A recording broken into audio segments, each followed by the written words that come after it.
Hey guys, I've had a lot of questions recently about mods, so I thought I'd do a short video. So welcome to Must-Have Mods and all about mods. I'm going to tell you everything you need to know about mods. So, where do you get mods? Well, the Steam Workshop is the best place to get them. Or, alternatively, you can install them directly in-game through the Paradox Mod Manager. But the Mod Manager only has a limited selection. It doesn't have everything that's on the Steam Workshop. So I highly recommend, if you're looking for mods, go to the Steam Workshop.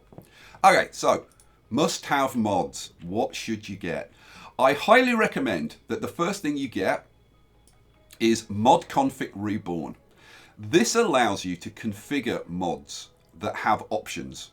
A lot of the time you'll have mods, for example, the Construction Show Dust Grid mod. This has options, but you can't access them unless you've installed this mod. And what it does is it adds options, for example, to the mod options. So here, this Construction Show Dust Grid, that won't appear unless you've got the Config Mod Reborn mod installed. And it just gives you like whatever options are available. Cool, so that's that. Now let's talk scanning. There are two scanning mods that I really recommend. Unlimited scanning does what it says on the tin, allows you to queue up all of the sectors to be scanned up to like 99. Beautiful. And then also auto scan map, because sometimes you'll forget or you won't have all of them selected at the beginning. Auto scan map will automatically scan a sector if there's nothing selected. So there you go. And see here it says needs mod config, either the original or the reborn, so that you can access various options for that. So there you go. Right, so that's scanning. What else? What else? Zoom. I really like this. The zoom, you can't zoom out very far with Surviving Mars. You zoom out too far and it just takes you out to the planet view. There are two options. There's better zoom distance 15K and better zoom distance 30K. This allows you to zoom out a bit further. This allows you to zoom out a lot further. I actually find the 15K one to be fine, but I don't know, maybe later on when I've got a big colony I might switch to the 30K. But I'd recommend getting both of them so that you can switch between. That's the zoom. The other one that I would really recommend you getting is this, Construction Show Dust Grid. What this does, whenever you try to construct a building or cables or anything, it shows you all the dust radiuses of buildings that create dust. This should be in the base game. It really should be. But I'll tell you what, the devs have done a great job. A lot of the original mods that came out when the game first came out, so many of them have been built into the existing game. So a lot of those mods you don't really need anymore. They are doing a really good job of updating the game. What should we do? Automate. No, all domes. All domes. Let's talk all domes. All domes is, I think this is a brilliant mod because I find it so frustrating that you don't always get the diamond dome or the oval dome. In fact, I've played so many games and I've never had them as breakthroughs, so I've never been able to use them. So if you want access to all the domes right from the beginning, here you go. This will do the job. What else? I think this is the best mod that I have seen. Now, one thing about the in-game mod manager versus the Steam Workshop is this only shows you very, very brief information. If you really want to know about the mods, I really recommend that you go to the Steam Workshop and you look at the information on there, because on there's a ton more information, at least usually. At least on the workshop you can see everything that's there. So automated tourism, what this does, it adds an option to your rocket to be able to automate it for tourism.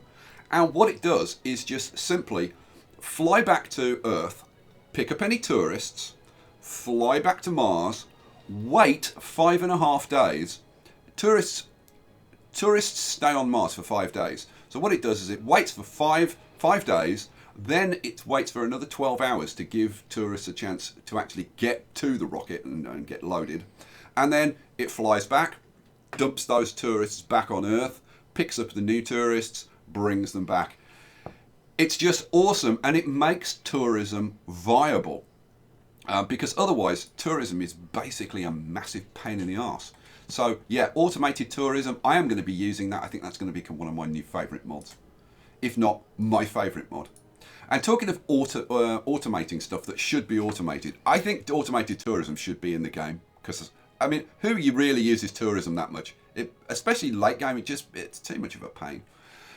Automated trade pad. What this does, well, does what it says on the tin. It automates your trade pads. So instead of having notifications pop up and then you have to accept the trades, you can just automate them. For each individual trade pad, you can decide whether you automate those trades or not, which is great. Now, sometimes you don't want to automate the trades because it's like, yeah, do I have enough? Do I want to do that trade? But like late game, it's pretty much, yeah, if I can trade it, I just want to trade it. So yeah, that gives you the option to do that. Okay, so those are my kind of must-have and best mods, but I want to give a special shout out to a couple of things. First of all, the tubular glass house. This thing is beautiful. Like, I think this is one of the nicest looking buildings that anybody has come up with yet. It really is quite spectacular. So special shout out for that one. And then a special shout out to a particular modder, which is Silver. Now, Silver, this guy is prolific. Let me just show you. Let's go to Browse All. One thing that I like about Silver is that he includes his name at the beginning of every mod title. So if you just search for Silver, you'll get all of Silver's mods. And as far as I know, they're all on the in-game mod manager, so you can just get them from here. I don't know. There might be more on Steam Workshop, but certainly there's 48 mods available here. So what's so great about Silver's mods? Well, he's just got loads and loads of new buildings. For example, like this water tank, which is blooming huge, and it's like this is one. You get two of these big tanks in one building. And it just allows you to have a lot more variety of buildings. Now, if you are going to use any of Silver's mods, first thing to do is to install Silver's essential files. This is basically just a library of subroutines that are used in all of his mods. So first thing, go and get that installed and enabled, and then help yourself. There's loads of great stuff like automated extractors. I've already got these in my game. There's an automated metals extractor and an automated rare metals extractor. Now, okay, you might go, yeah, it's a bit cheaty. Okay, if you don't want to use those, fine. But if you want just like different buildings and stuff, he's got different types of apartments, things like this fueled reactor. So this is an electricity producing building that runs off fuel, which seems perfectly reasonable to me. It's not. His mods don't tend to be cheaty. They tend to be quite well balanced. And I really like this building. It's really nice and tall. Got a nice smoky chimney. Loving it. Loving it. And then some of his buildings are just awesome. Look at this. Look at this. This is a huge upgraded residential spire, the Arcology Skyline 1. And because of the shape of it, I'm seriously thinking of using this as the centerpiece of a passenger rocket terminal, a spaceport. I think that might look really good as like the air traffic control building. Love that. There is another one. Where is it? Where is it? There's another one that's a bit like that.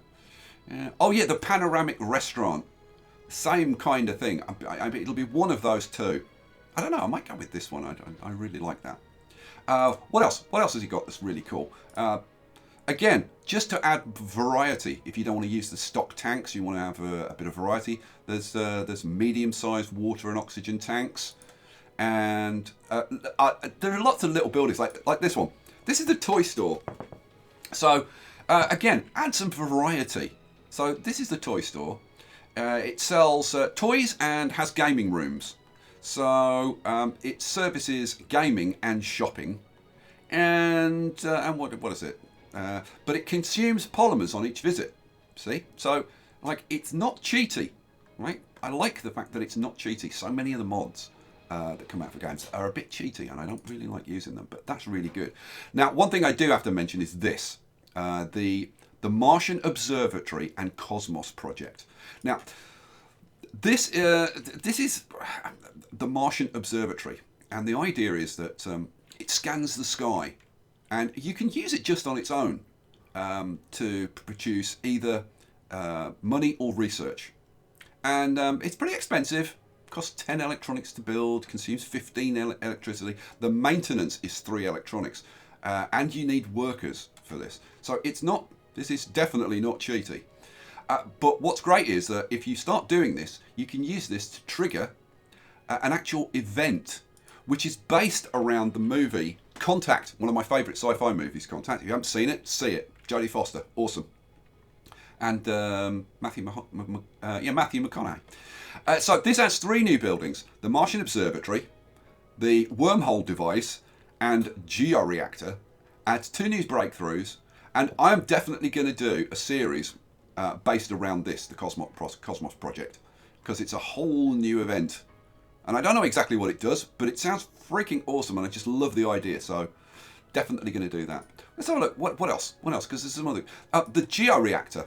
This is a geothermal reactor, I'm assuming.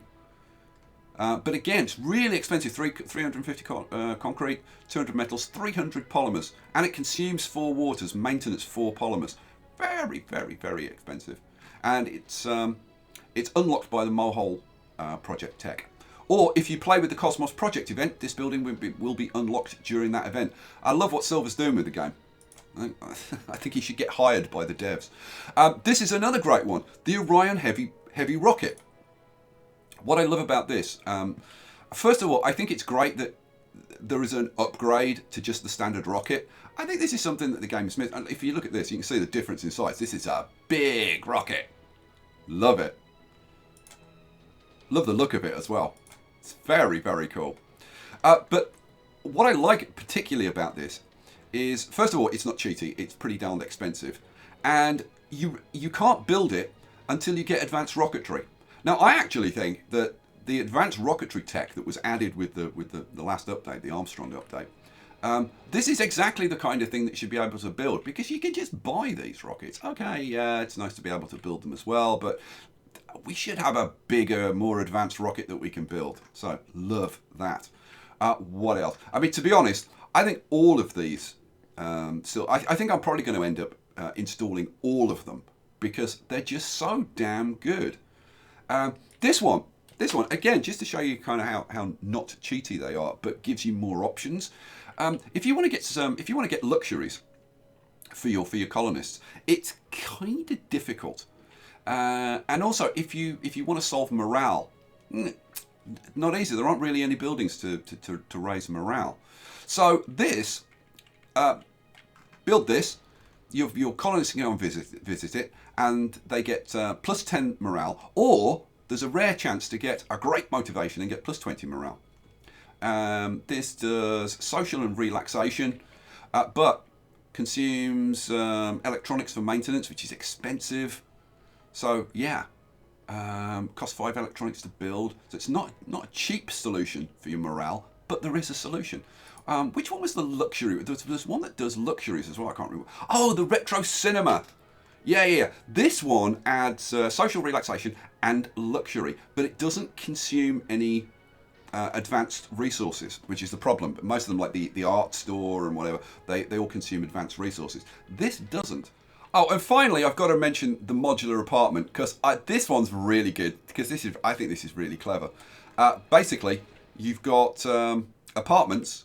You can keep upgrading them, and they stack up like this. I really like that.